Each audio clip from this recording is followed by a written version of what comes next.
En die derde kwadrant. Wat is x se teken in die derde kwadrant? Negative. And y? Also negative, and r is always positive.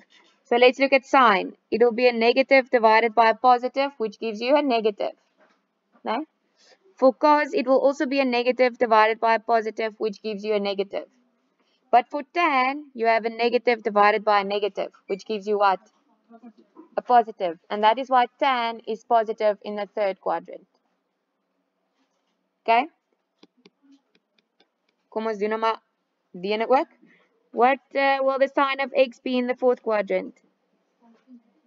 Positive. Y is negative, r is always positive.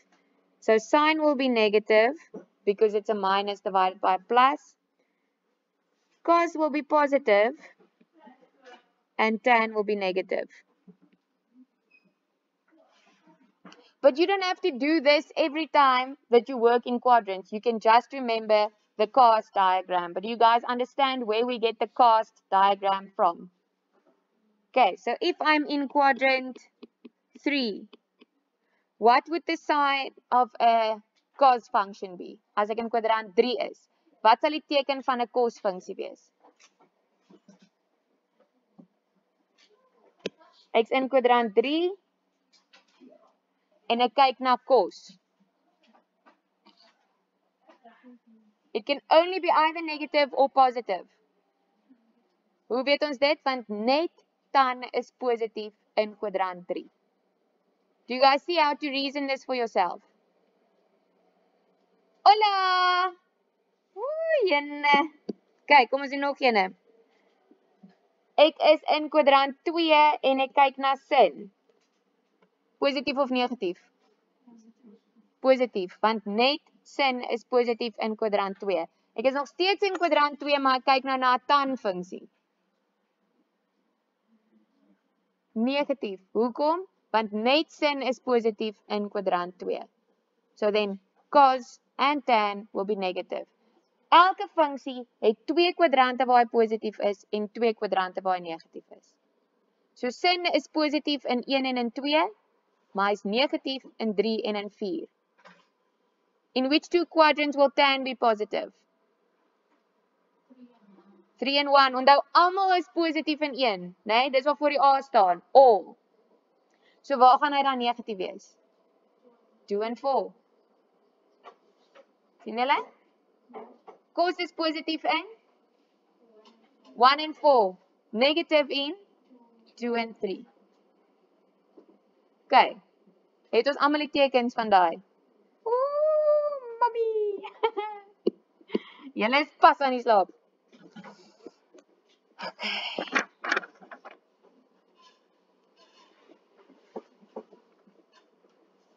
Kom ons stop daar. Vir vandag. Homework.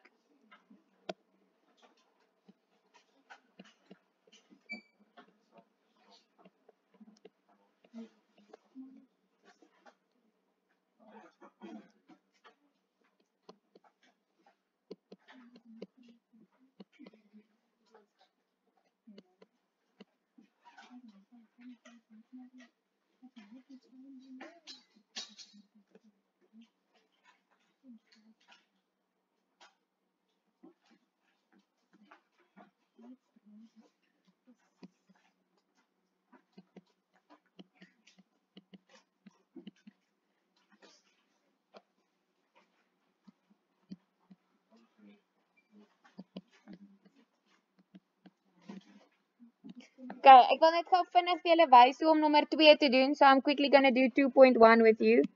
They say, werk die teken van elke verhouding uit, gebruik eers die kaasdiagram en kontroleer dan jou antwoord met 'n sakrekenaar. So they tell you to determine the sign of cos of 115. So the first thing you must do is determine in which quadrant will 115 be. In watter kwadrant is 115 grade? 2, né? Stem julle almal saam? 115 grade is in kwadrant 2. Okay? Nou vra jy vir jouself, wat is cos in kwadrant 2. So jou antwoord is net negatief. Hoe kontroleer ons dit met jou sakrekenaar? Haal hom uit, tik in, kos 115. Moenie worry oor die getal wat jy kry nie, kyk vir my na die teken.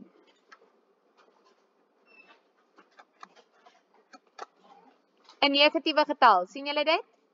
Myne sê minus 0,4226, wat ook al.